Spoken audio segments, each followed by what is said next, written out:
സന്ദീപ് വാര്യർ ഏതുവരെ പോകുമെന്ന് നോക്കാം. സന്ദീപ് വാര്യർ ചീള് കേസാണ്. സന്ദീപ് വാര്യർ ഒന്നുമല്ലാത്തവനാണ്. ഒരു സന്ദീപ് പോയാൽ 100 സന്ദീപ് വരും. ഇതൊക്കെയാണല്ലോ പറഞ്ഞിരുന്നത്. എനിക്ക് പാലക്കാട്ടെ ആ ജനങ്ങളിൽ എനിക്ക് വിശ്വാസമുണ്ട്. അവർ തന്ന സ്നേഹത്തിന് ഒരുപാട് നന്ദിയുണ്ട്. ഇവിടെ ബഹുമാനായിട്ടുള്ള KPCC പ്രസിഡന്റ്, ബഹുമാനായിട്ടുള്ള പ്രതിപക്ഷ നേതാവ്, പ്രിയപ്പെട്ട ഷാഫി പറമ്പിൽ, പ്രിയപ്പെട്ട ശ്രീകണ്ഠേട്ടൻ, പ്രിയപ്പെട്ട തങ്കപ്പേട്ടൻ, ഇവരുടെ എല്ലാവരുടെയും നടത്തിയിട്ടുള്ള ഉജ്ജ്വലമായ തെരഞ്ഞെടുപ്പ് പ്രവർത്തനമുണ്ട്. ഒരു കാര്യം നിസ്സംശയം പറയാം, പാലക്കാട് മുനിസിപ്പാലിറ്റിയിൽ BJPയുടെ അടിവേര് UDF മാന്തിയിരിക്കുകയാണ്.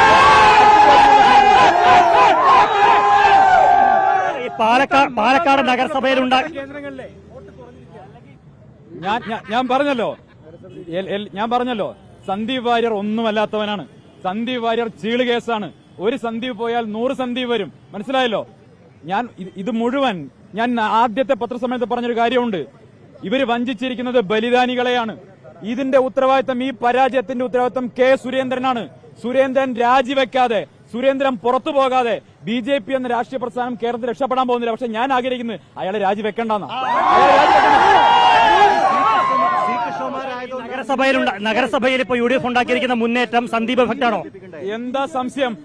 പാൽ സൊസൈറ്റിയിൽ ഇലക്ഷൻ നടന്ന കൃഷ്ണകുമാർ, പഞ്ചായത്തിൽ ഇലക്ഷൻ നടന്ന കൃഷ്ണകുമാർ, മുനിസിപ്പാലിറ്റി ഇലക്ഷൻ നടന്ന കൃഷ്ണകുമാർ, പാർലമെന്റ് ഇലക്ഷൻ നടന്ന കൃഷ്ണകുമാർ, നിയമസഭ ഇലക്ഷൻ നടന്ന കൃഷ്ണകുമാറും ഭാര്യയും മാത്രമാണ് പാലക്കാട്ടെ BJP എന്ന് എഴുതിക്കൊടുത്ത ഈ BJPയുടെ നേതൃത്വം തന്നെയാണ് ഈ പരാജയത്തിന്റെ ഉത്തരവാദികൾ.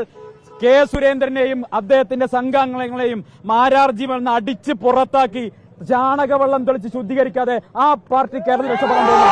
ആ പാർട്ടി രക്ഷപ്പെടും.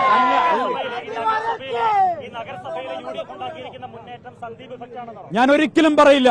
UDFന്റെ പ്രവർത്തകരുടെ അധ്വാനത്തിന്റെ ഫലമാണ്. അടുത്ത മുനിസിപ്പൽ തെരഞ്ഞെടുപ്പോടുകൂടി പാലക്കാട്ടെ മുനിസിപ്പാലിറ്റിയുടെ ഭരണം കൂടി അതിന് നഷ്ടപ്പെടാൻ പോകുന്നു.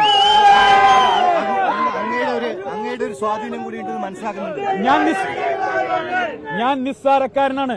ഞാൻ സാധാരണക്കാരനായ ഒരു മനുഷ്യനാണ്. സാധാരണ പ്രവർത്തകർക്കൊപ്പം പ്രവർത്തിക്കുന്ന ഒരു പ്രാദേശിക നേതാവ് മാത്രമാണ് ഞാൻ. സുരേന്ദ്രൻ ബഹിരാകാശത്തുള്ള നേതാവാണ്. ഒരു പ്രതികാരവുമില്ല. ഞാൻ വളരെ നിസ്വാർത്ഥനായിട്ടുള്ള പൊതുപ്രവർത്തകനാണ്. ഞാൻ പാവപ്പെട്ടവനാണ്. ആരാ പറഞ്ഞത്? മലയാളിയല്ലേ പറഞ്ഞത്? ചേട്ടനോട് സ്നേഹം മാത്രം.